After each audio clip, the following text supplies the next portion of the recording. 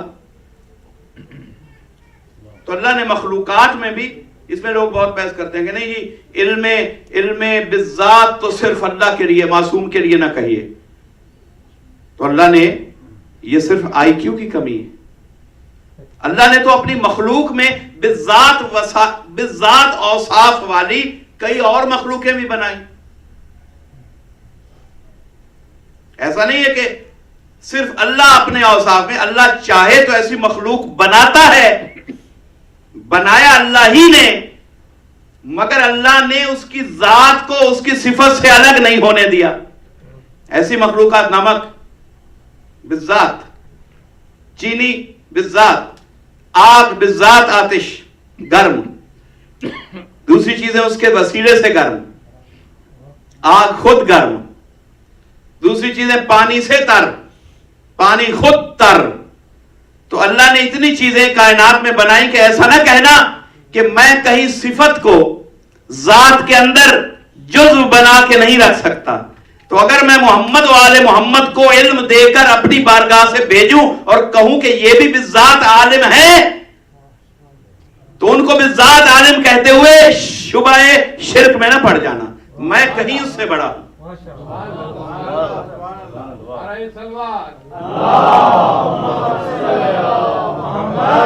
فرق کیا ہے اللہ اور آل محمد میں؟ یہ بھی سمجھ لیں اس بات میں کہ بالذات یہ بھی عالم، بالذات اللہ بھی عالم، مگر اللہ بالذات علم ذاتی کا مالک ہے. ان کو جو بالذات علم دیا اللہ نے عطا کیا، ان کا ذاتی نہیں. اس ذات نے انہیں مگر بنایا ایسا کہ کسی کے سامنے علم سیکھنے کے لیے محتاج نہ ہو. بالذات ان کی ذات میں علم رکھ دیا.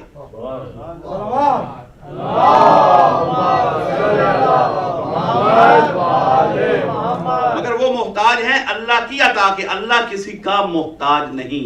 یہاں شرک زائل ہو جاتا ہے. صلوات پڑھیے.